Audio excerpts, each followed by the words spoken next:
Bonjour frères et sœurs, que Dieu vous bénisse, chacun d'entre vous. Nous allons reprendre notre thème de la semaine dernière qui s'intitulait La joie. Et après avoir examiné ensemble la joie du salut, la joie de la communion fraternelle, nous avions aussi abordé la joie du service. Et nous continuons sur cet aspect.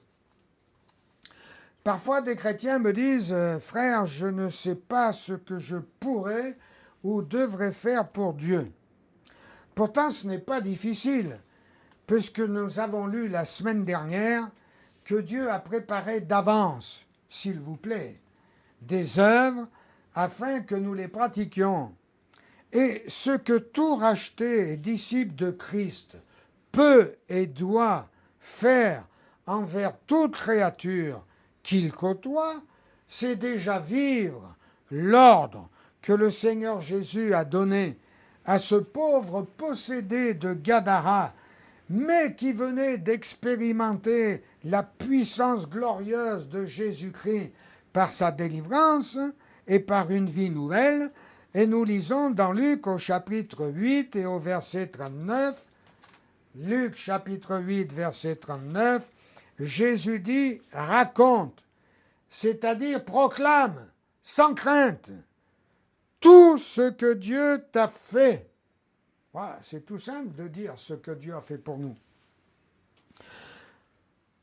Or, je suis persuadé que Dieu a fait de grandes et nombreuses choses pour chacun d'entre vous, mes frères et sœurs, comme il en a fait pour moi. Soyons donc simples comme des colombes pour parler de notre Sauveur à toute créature. Salomon, qui était quand même un sage, malgré ses excentricités et ses extravagances, nous a laissé de la part de Dieu cet excellent conseil que nous trouvons dans le livre de l'Ecclésiaste au chapitre 9, verset 10a. Tout ce que ta main trouve à faire avec ta force, fais-le, car il n'y a ni œuvre, ni pensée, ni rien dans le séjour des morts où tu vas. C'est-à-dire que c'est pendant qu'on est sur la terre qu'il nous faut travailler pour Dieu. Après, ça sera trop tard. Va avec la force que tu as. Je crois savoir que la force vient de Dieu, qui la communique notamment par le baptême du Saint-Esprit, qui est réellement une puissance de Dieu, tout comme l'Évangile. Que de choses sont à faire dans l'œuvre de Dieu, tant sur le plan spirituel que matériel. Que de besoins variés, nombreux dans notre génération, et pour lesquels le seul espoir, la seule solution, c'est Jésus-Christ par l'Évangile.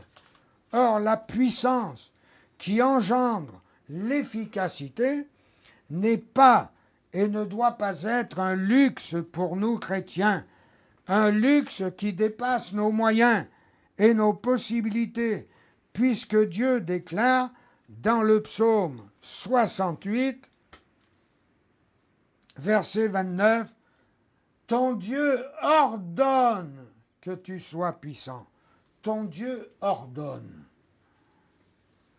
Qu'est-ce qu'un ordre? Sinon une parole à laquelle on a l'obligation de se soumettre. Et pour avoir et vivre cette puissance, il n'y a aucune gymnastique compliquée à pratiquer, car dans ce même chapitre, au verset 36, Dieu déclare: le Dieu d'Israël donne à son peuple la force et la puissance. Le Saint-Esprit, par la bouche de David, nous donne la source. C'est lui, ton Sauveur, qui est ta force. C'est ce que David a exprimé en disant « Je t'aime, ô Éternel, ma force ».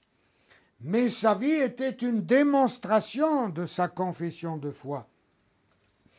Ne soyons pas comme Gédéon, qui gémissait et contestait avec Dieu quand l'Éternel lui a ordonné de marcher à la tête du peuple.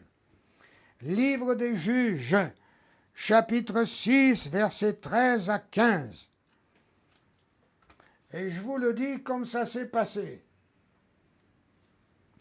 L'ange de l'Éternel apparut à Gédéon et lui dit, « L'Éternel est avec toi, vaillant héros. » Gédéon lui dit, « Ah, mon Seigneur, si l'Éternel est avec nous, pourquoi toutes ces choses nous sont-elles arrivées?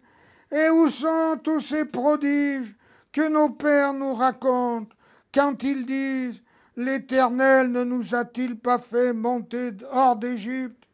Maintenant l'Éternel nous abandonne et il nous livre entre les mains de Madian. » L'Éternel se tourna vers lui et dit, « Va avec cette force que tu as et délivre Israël de la main de Madian. N'est-ce pas moi qui t'envoie ?» Gédéon lui dit, « Ah, ouais, ça recommence la musique. Ah, mon Seigneur, avec quoi délivrerai-je Israël? Voici ma famille est la plus pauvre en Manassé, et je suis le plus petit dans la maison de mon père. » L'Éternel lui dit, « Mais je serai avec toi, et tu battras Madian comme un seul homme. » Il est notoire que Dieu et Gédéon n'ont pas du tout la même vue. Ils n'ont pas la même vision des choses. Mais lequel voit le plus clair? C'est Dieu. Au verset 12, Dieu a dit à Gédéon, « L'Éternel est avec toi, vaillant héros. » Dieu serait-il devenu un flatteur ou un moqueur pour dire cela à Gédéon? Mais pas du tout. Parce que Dieu considère ce qui n'existe pas encore comme si ça existait. La victoire, elle ne fait pas de doute pour Dieu. Gédéon se plaint de n'être rien, de n'avoir rien, d'être incapable. Et il y a des chrétiens, hélas, qui se complaisent dans ce raisonnement et dans cette optique, dont ils finissent par être tellement persuadés qu'ils ne font rien, jamais rien. Il faut dire aussi que c'est tellement plus facile de faire le travail par les autres.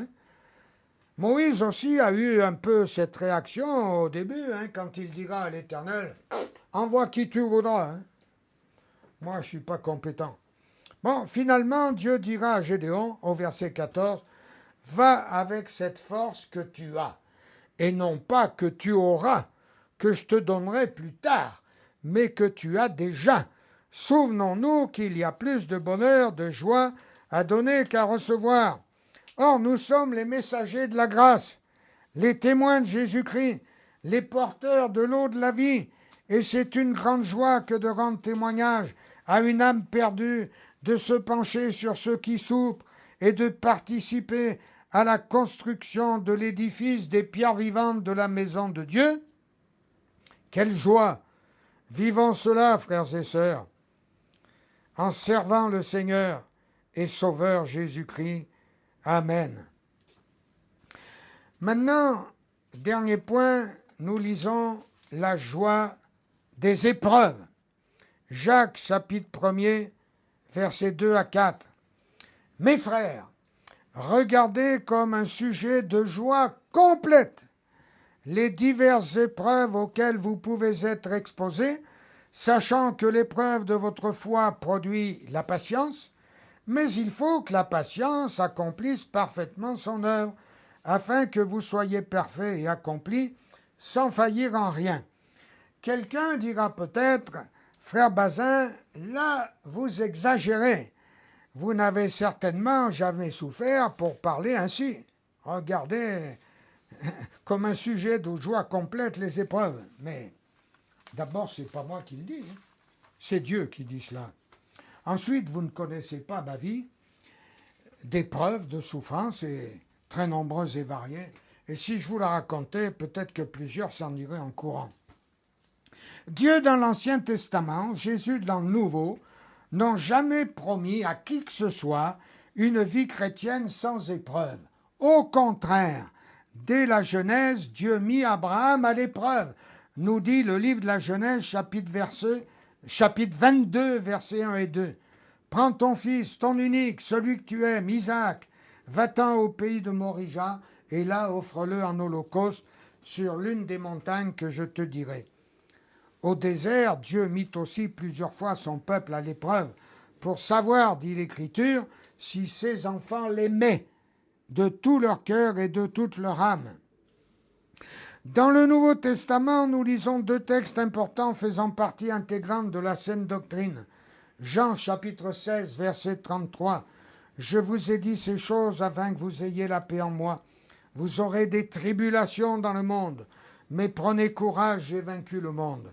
Et puis dans les Actes au chapitre 14, versets 21 et 22, Paul et Barnabas fortifiaient l'esprit des disciples, les exhortant à persévérer dans la foi, disant que c'est par beaucoup de tribulations qu'il nous faut entrer dans le royaume de Dieu.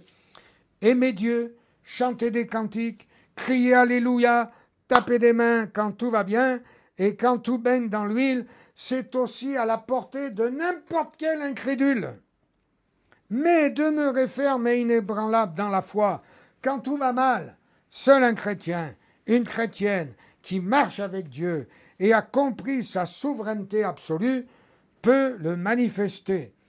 Nous savons tous comment Job a réagi dans ces terribles et peu communes épreuves, mais nous connaissons peut-être un peu moins ce que Dieu en dit dans l'épître de Jacques au chapitre 5, versets 10 et 11. Prenez, mes frères, pour modèle de souffrance et de patience les prophètes qui ont parlé au nom du Seigneur. Voici, nous disons, bienheureux ceux qui ont souffert patiemment. Vous avez entendu parler de la patience de Job, et vous avez vu la fin que le Seigneur lui accorda, car le Seigneur est plein de miséricorde et de compassion. Et dans l'épître de Jacques, au chapitre 5, versets 10 et 11, voilà, c'est ce que nous venons de lire. Ceux qui ont souffert patiemment, et non pas en se révoltant. Or, justement, le but que Dieu recherche quand il nous soumet aux épreuves, quelles qu'elles soient, c'est de nous apprendre la patience. C'est ce que nous avons lu tout à l'heure dans Jacques au chapitre 1er, versets 2 à 4. Nous ajoutons première épître de Pierre, chapitre 1er, versets 3 à 9. Béni soit Dieu, le Père de notre Seigneur Jésus-Christ, qui, selon sa grande miséricorde, nous a régénérés pour une espérance vivante par la résurrection de Jésus-Christ d'entre les morts, pour un héritage qui ne se peut ni corrompre, ni souiller, ni flétrir, lequel vous est réservé dans les cieux. À vous qui, par la puissance de Dieu, êtes gardés par la foi pour le salut prêt à être révélé dans les derniers temps. C'est là ce qui fait votre joie. Quoique maintenant, puisqu'il le faut, vous soyez attristés pour un peu de temps par diverses épreuves, afin que l'épreuve de votre foi, plus précieuse que l'or périssable, qui cependant est éprouvée par le feu, ait pour résultat la louange, la gloire et l'honneur lorsque Jésus-Christ apparaîtra, lui que vous aimez sans l'avoir vu, en qui vous croyez sans le voir encore, vous réjouissant d'une joie ineffable et glorieuse, parce que vous obtiendrez le salut de vos âmes pour prix de votre foi. Et on retrouve, voyez-vous, dans ces deux passages, eh bien, l'équilibre de Dieu lui-même et de sa parole écrite.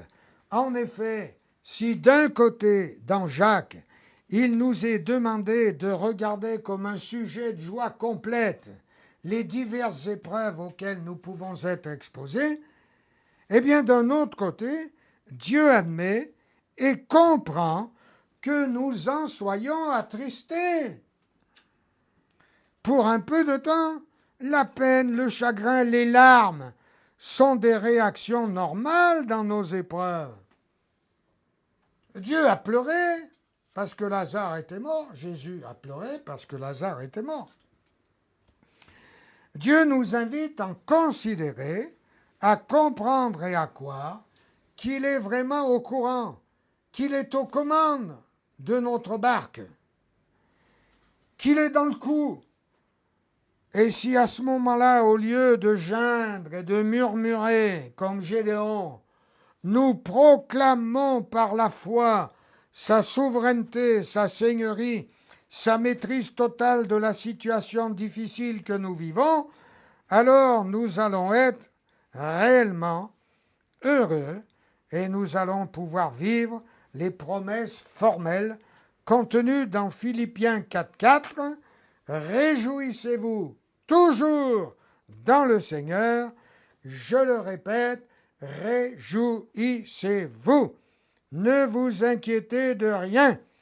La vie chrétienne est indiscutablement la vie la plus exaltante et la plus digne d'être vécue, non pas parce qu'elle serait une vie de facilité, une vie faite uniquement de bénédictions, mais elle comporte aussi des épreuves durant lesquelles Dieu veut nous porter comme un père porte son enfant, afin que, soutenus et réconfortés par son amour, sa fidélité et sa puissance, nous puissions triompher et en vainqueur de ces épreuves. Amen.